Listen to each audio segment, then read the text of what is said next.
The theory of constraints, or TOC for short, stems from the simple observation that at any given point in time, only one thing can be holding the system back from achieving more, the most.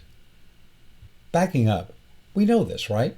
You start a company to make money, and the money that the system makes does not tend towards infinity. You start a church to spread the word of God, and yet not everyone behaves in a godly fashion. You strike oil, but the supply of that oil dwindles instead of growing. In every case, a constraint curtails achievement of more. What decisions should we make then? How do we make good ones? How do we stop making bad ones? The best way I know to stop making bad ones is to observe the outcomes. If you aren't making more and more money, your decisions are bad. Don't feel guilty. Do something about it. This is where the presentation begins. Making good decisions is what managers should do. I've broken this short presentation into 3 parts. The first is people, how to deal with them in a way that's effective, efficient, and makes them and us proud.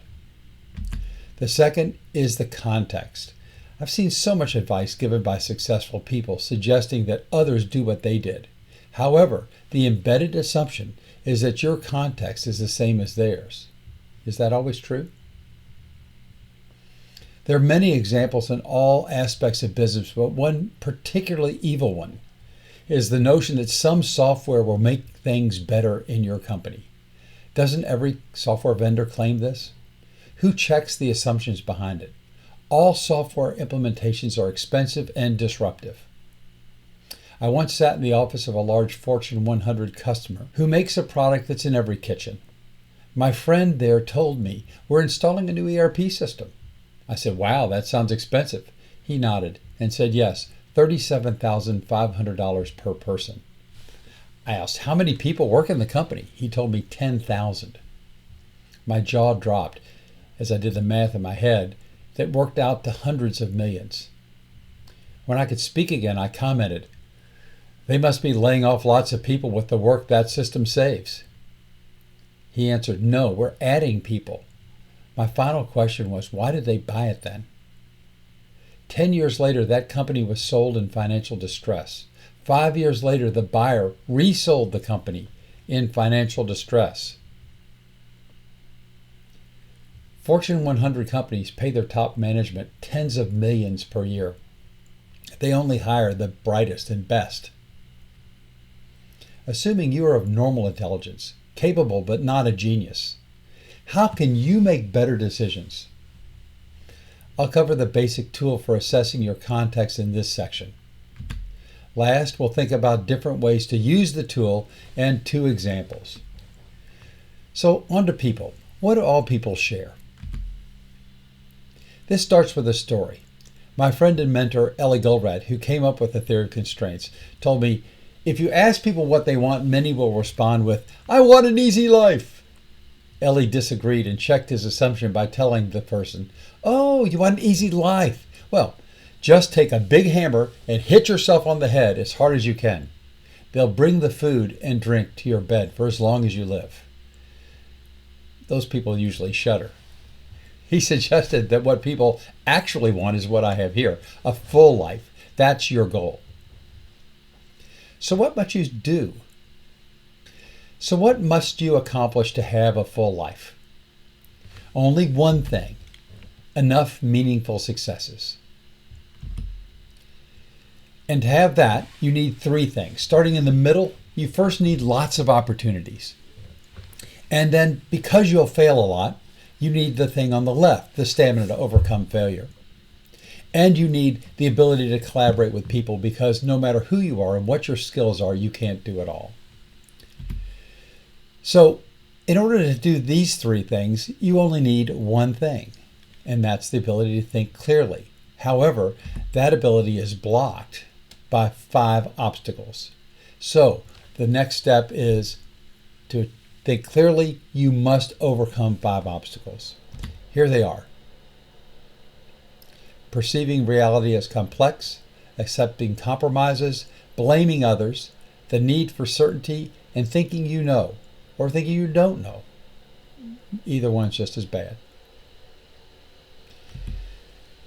By the way, the first one here is why the Fortune 100 company decided they required a massively complicated and equally expensive ERP system.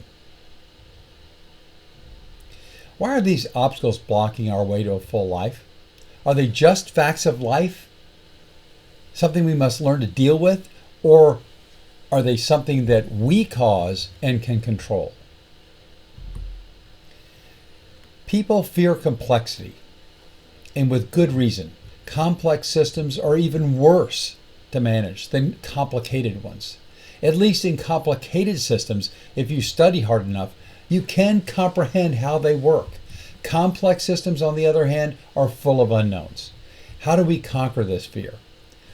Well, over 300 years ago, Sir Isaac Newton told us, when you dig deeper, you'll find out that nature is simple and harmonious with itself.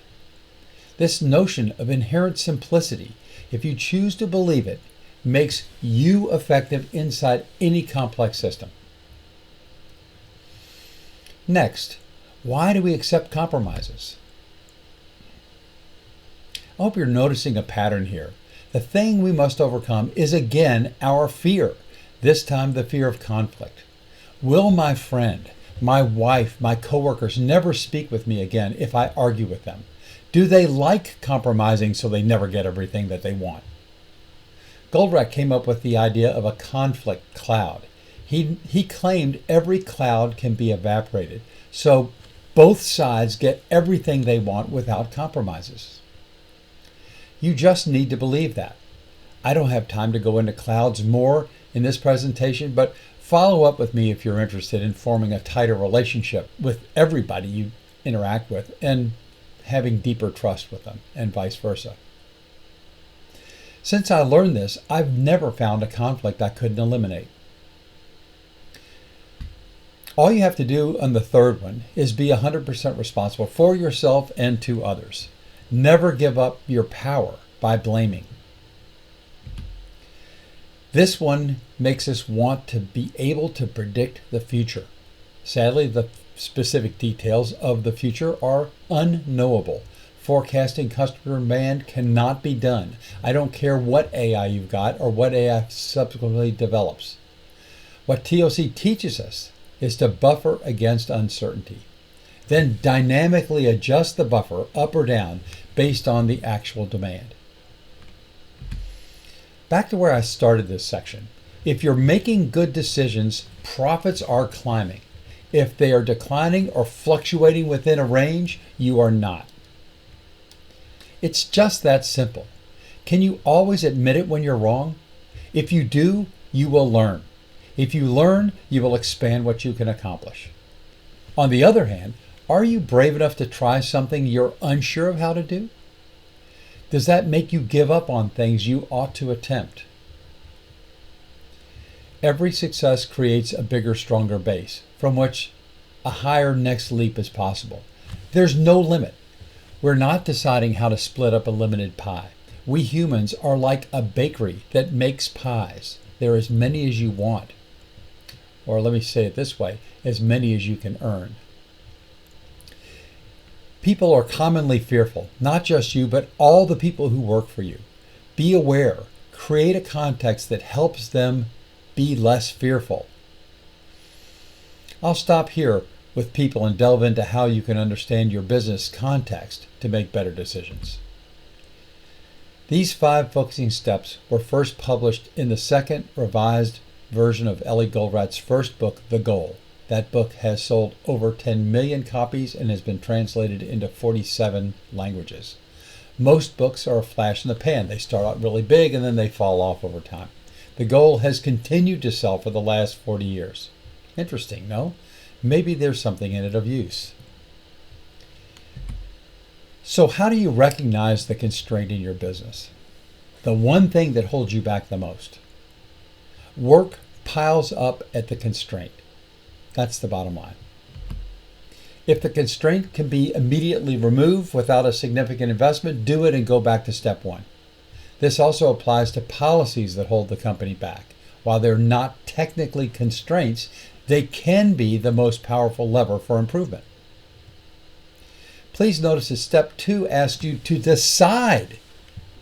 Doing happens next. The use of everything was no mistake. No local area improvement should be undertaken that has any possibility to undermine the implementation of the decision in step 2 above. All focus should be on implementing the plan agreed upon in step 2. You can do other things simultaneously if not everybody in the company is able to help you. However, consideration should be given, and I would say deep consideration should be given to everyone in the company providing assistance in some direct or indirect way. At some point, you will have done much of what you can do. In other words, the benefit of improvements will stop accelerating and may even stagnate completely. Before the stagnation can occur, the company should look at ways to get more capacity at the constraint. Be sure to look ahead enough to predict what the next constraint will be if the current elevation breaks the current constraint. You should pre-plan employing the first 3 steps, thinking ahead in other words. Last, keep in mind the actual constraint may be different from what you thought. That should bring you to step 5 immediately, by itself at any time if you got the constraint wrong. The inertia warning is very important too. It's remarkably easy to retain the rules you created in step 3 by habit, even when they should become obsolete. And in my last example further on, I'm going to give you a perfect example where a whole industry has continued to subordinate to the previous constraint that no longer exists. I don't know for how many years they'll do it, but I bet you for a long time. Wait and see. Now, if you Google these 5 focusing steps and click on images, you'll see a bunch of diagrams that show a sequence or a circle. This is not how you should use these steps. Let me put some practical 5 points on step 5. At any point in the 5 focusing steps that a constraint is broken, go back to step 1. You don't have to get down to step 4 first before you go back to step 1. As I mentioned, don't allow uncertainty about the current constraint worry you. If you pick a non-constraint by mistake and exploit it, you won't get much, if any, bottom line improvement. And that's how you know you did it wrong. If so, go back to step 1. To be clear, you don't have to complete steps 2 and 3 and 4 before you go back and rediscover the new constraint. More than that, you should change your decision of how to exploit the constraint anytime you think of a better one. This suggests a process that looks like step 1, then step 2, then step 3, then back to step 2, new decision, then step 3, subordinating to that new decision. For example, if you have plenty of capacity and your constraint is lack of orders, or constraints in the market, as some people say, it's very likely that steps 2 and 3 will be repeated in sequence, and that may be all you need for a long time, maybe forever. This implies that your implementations may be only partially complete. You may start working on a particular project, do a little bit, get a great result, and then switch to a different project because the first part of it provides more results than the rest of the first project. People who can't help subordinate on the decision of how to exploit the constraint, you can use them to finish up the remainder of a project that you started but were unable to complete in good conscience. So let's go on to the examples. Reading an old TOC book last week from the late 90s called Deming and Goldratt referenced Valmont, which makes center pivot irrigation equipment and other similarly constructed products. They implemented TOC 2 years after the goal was first published. They were quick on the job. 10 years later, throughput had grown over 5 times. Not bad. These results came from a presentation that Valmont made in 1998 entitled, "It Can't Be This Easy." Now, wouldn't it be nice not to work so hard and get results? Just make it easy and your throughput increases 5 times? So I was curious about Valmont, so I went and searched on Google Finance. And by 2006, they're up to 330 million in throughput. And by 2013, it was 945. Remember the 5th pillar of TOC, every stronger base allows another jump ahead? All these improvements amounted to 19% growth in throughput per year for 27 years. And this is great, right? But TOC can deliver much more than this. Let me share the project I'm working on now. You all remember that people couldn't fly during the pandemic and many planes were parked.